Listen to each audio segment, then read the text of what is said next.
ইবাদতের স্বাদ নষ্ট হয়ে যায় চোখের জুনার কারণে। কিসের কারণে? আমি আপনাদেরকে আল্লাহর উপরে ভরসা করে বলছি, যদি কেউ ইবাদতের স্বাদ পান না এই অভিযোগ করেন, আপনি টানা 10 দিন 20 দিন এই চোখ দিয়ে হারাম কোনো পড়নার দিকে তাকাবেন না, কোনো মিউজিক কোনো গান শুনবেন না, মোবাইলেও না, মোবাইলের বাইরেও না, টেলিভিশনেও না, কোনো দিকেই না। রাস্তা চলবেন, নিজেকে নিয়ন্ত্রণ করবেন, নজর পড়ে গেছে সাথে সাথে নিজেকে শাসন করবেন, ভৎসনা করবেন, আল্লাহর কাছে মাপ চাইবেন, এরপরে আরো সাবধান হয়ে চলবেন। এইভাবে 10-15 দিন যদি চোখের জানা থেকে আপনাকে বাঁচাতে পারেন নিজেকে, ইনশাআল্লাহ আপনি ইবাদতের স্বাদ পাবেন। আপনি রুকু করলে, সিজদা করলে আর উঠতে মনে চাবে না। ভাইরে, আজ আমাদের কাছে নামাজটা বোঝা হয়ে গেছে। আমরা নামাজটা পড়ি একটা বোঝা, পড়ে শেষ করতে পারলে বাঁচি। সাহাবায়ে কেরাম, এমনকি আমাদের প্রিয় নবী করিম সাল্লাল্লাহু আলাইহি সাল্লাম কিভাবে নামাজ পড়তেন জানেন? আম্মা জান আয়েশা বলেন, তিনি যখন রাতের জন্য নামাজ পড়তেন, লা তাসআল আন হুসনিহিন্না ওয়া তুলিহিন্না, নবীজির রাতের নামাজের কি সৌন্দর্য ছিল, আর বলো না।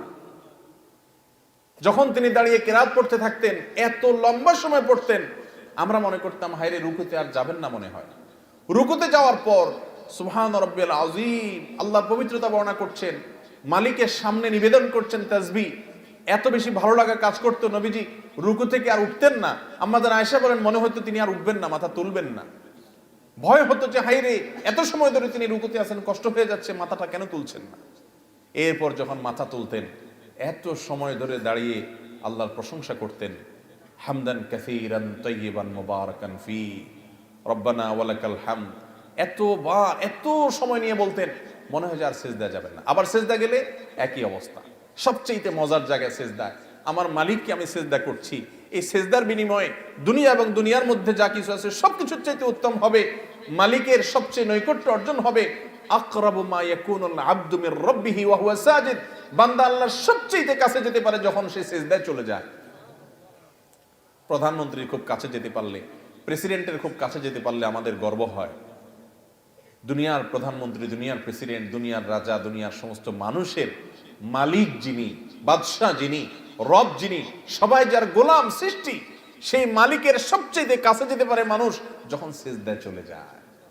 আপনি যদি মনে করেন আমি সিজদায় আছি, আমার রবের সবচেয়ে কাছে আছি, একবারে সামনাসামনি রবকে পেয়ে আমি নিবেদন করছি সুবহান রাব্বিয়াল আলা, ও আমার মহান প্রভু মালিক, আপনি পবিত্র, আপনার পবিত্রতা আমি বর্ণনা করছি, ভালো লাগা কাজ করবে।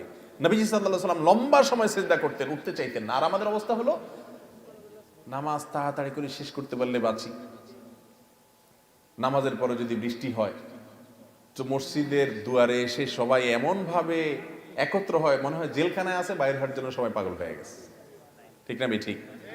ভাইরা আমার, এই ইবাদতের স্বাদ নষ্ট হয় যে কাজগুলোর মাধ্যমে, তার মধ্যে অন্যতম একটা কাজ হলো চোখের গুনাহ, যেটা আজ ব্যাপক হয়ে গেছে। এই জন্য ইবাদতের স্বাদ নাই। আল্লাহ আমাদেরকে চোখের জেনা থেকে বেঁচে থাকার তৌফিক দান করুন। আর এমনি গণহারে গুনাহের কারণেও ইবাদতের স্বাদ কমে যায়। ইবাদতের স্বাদ কমার তৃতীয় কারণ হলো হারাম খানা। আজকাল খাবারের মধ্যে এত ভেজাল, আল্লাহ মাফ করুক, ইমাম সাহেব বেচারা যে বেতনটা পায়, ওয়াজ করে হুজুর যে হাদিয়া পায়, ওই হাদিয়াও দেখা গেল যে যেসব মানুষ দিছে টিছে, সুদখোর, ঘুষখোর, টিনচোর, গমচোর, ডাকাত, রাহাজানি করেন না, আইল ঠেলা মানুষ, 2 নম্বরে ইনকাম করা মানুষ, চাঁদাবাজ, মাস্তান, এক একজনের ইনকামে এক এক ভেজাল। আবার কেউ আছে এগুলো কিছু করেন, আপনারা খুব হাসতেছেন মনে মনে, হুজুর সব বাঁশ দিয়ে ফেলতেছে। আপনি নিজেও যে বাঁশ খাওয়ার লোক, আপনি বোনের হক দেন নাই, ফুফুর হক দেন নাই বাপের সম্পত্তিতে, তাহলে আপনিও হারামখোর, আমিও হারামখোর হয়ে যাব যদি এই কাজ করি। ঠিক না আমি ঠিক? এই হারাম খাওয়ার কারণে ইবাদতের স্বাদ পাওয়া যায় না। 3টা জিনিস বললাম, চোখের জেনা থেকে বাঁচা, সকল গুনাহ থেকে বাঁচার চেষ্টাটা করতে থাকা, আর বিশেষভাবে আমি যা খাবো উপার্জন করব এটা যেন হারাম না হয়, এই দিকটা চেষ্টা করা। এই 3টা কাজ করেন, আল্লাহর কসম ইবাদতের স্বাদ এমন পাবেন, আপনাকে ইবাদত থেকে গুলি করে কেউ সরাতে পারবে না। ভাইরে, সালাহাতু সঙ্গে বুদি দিল খারাস, আজমুদে এক জামানা খাকে বাস। অনেক কিছু স্বাদ পেয়েছেন জীবনে, অনেক কিছুর স্বাদ। ভাই, ভালো খাবারের স্বাদ পেয়েছেন, জেনা হারাম রিলেশন সম্পর্কের মধ্যে স্বাদ পেয়েছেন, ফেসবুকে ইউটিউবে আজেবাজে জিনিস দেখে স্বাদ পেয়েছেন, হালাল হারাম বিভিন্নভাবে বিভিন্ন স্বাদ পেয়েছেন। আজমুদে এক জামানা খাক বাস, একটু পরীক্ষা করে কিছুকালের জন্য মাটি হয়ে দেখেন, একটু কিছুকালের জন্য হারাম ত্যাগ করে দেখেন, ইবাদতের স্বাদ যদি একবার পান, দেখবেন যে এর চাইতে স্বাদের আর কিছু নেই। শাহ ওলিউল্লাহ মুহাদ্দিস দেহলভী রাহিমাহুল্লাহ, তার ব্যাপারে একটি ঘটনা বর্ণিত আছে যে তিনি বলতেন, দিলে দারম জওয়াহির পারায় ইশকাস্তি তাহবিলশ কেদারত জের গরদোমি সে মেরে সামানে কে মন্দারম। তিনি দিল্লি শাহী মসজিদের ওখানে দাঁড়িয়ে বলতেন, আল্লাহ এমন এক দিল দিয়েছেন আমাকে, এই অন্তরের চতুর্পাশ দিয়ে বড় বড় রাজা বাদশাদের রাজত্ব, এগুলো ঘুরঘুর করে ঘুরতে থাকে কিন্তু ভেতরে ঢোকার চান্স পায় না। এর মানে বুঝছেন? মনে করেন একজন আপনার বাড়ির পাশে 2 নম্বর টাকা দিয়ে আঙ্গুল ফুলে কলা গাছ হয়ে গেছে, আছে না না এরকম? আপনার বাপেও খোঁচায়, মায়েও খোঁচায়, আপনার নিজের কাছেও খারাপ লাগে যে আমি কি করলাম। হ্যাঁ, আরেকজন হারাম রিলেশন করে 2টা-4টা সম্পর্ক করে ফেলছে, আপনার কোনো হারাম রিলেশন না, আপনি মনে করতেছেন হারে আমি দুনিয়ার এই ভোগ উপভোগ থেকে নিজেকে দূরে সরিয়ে রাখলাম। তো তিনি বলেছেন আমার অন্তরে এগুলার লোভ, মোহ, পদ, টাকা পয়সা, অমুকে রাজনীতি করতে করতে বিশাল নেতা হয়ে গেছে, এখন তার দেখে কে আর পয়সা ক্ষমতা, কিন্তু আমি তো সেই জায়গায় পড়ে ঢুকলাম।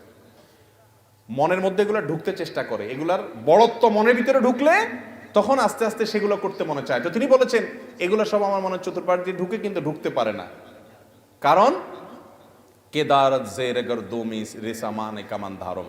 ও দুনিয়ার রাজা বাদশারা, ও মোগল সম্রাটেরা, আমি যে অন্তর রাখি এই অন্তরে আল্লাহর ইবাদত করে যেই পরিমাণ নিজেকে ধনী মনে হয়, তোমাদের কাছে যত কিছু আছে এগুলো সব আমার কাছে তুচ্ছ মনে হয়, এগুলোর কোনো মূল্য আমার কাছে নাই, তোমরা এগুলোকে অনেক বড় কিছু মনে করতে পারো।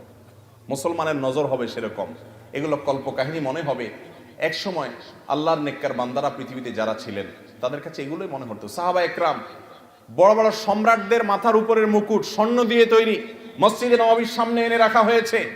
ইবাদতের স্বাদ পাওয়ার আগে, ইসলাম গ্রহণ করার আগে যারা একটু ওটের পানি পান করানোকে কেন্দ্র করে শতাব্দীকে শতাব্দী যুগ যুগ ধরে যুদ্ধ করে বেড়াতো, তুচ্ছ জিনিসের জন্য লড়াই করত, সেই মানুষগুলো ওই মুকুটকে, সম্রাটের সেই সোনা খচিত মুকুটকে পাও দিয়া উষ্ঠা মারে লাথি মারতে মারতে চলে যায়। এগুলো তাদের অন্তরে প্রবেশ করতে পারে না, এগুলো তাদেরকে কোনো অবস্থাতে দুর্বল করতে পারে না। ও ভাই, ইবাদতের স্বাদ যদি একবার পেয়ে যান, আল্লাহর কসম পৃথিবীর সব কিছু আপনার কাছে তুচ্ছ হবে, সততা নীতি আদর্শ আপনার কাছে বড় হবে। আল্লাহ আমাদেরকে ইবাদতের স্বাদ পাওয়ার তৌফিক দান করুন। তাহলে 3 কাজ করতে হবে, চোখের জেনা থেকে বাঁচতে হবে, সকল গুনাহ থেকে বাঁচার বিশেষ চেষ্টা থাকতে হবে, আর হারাম খানা থেকে বাঁচার চেষ্টা করতে হবে। আল্লাহ আমাদের তৌফিক দান করুন।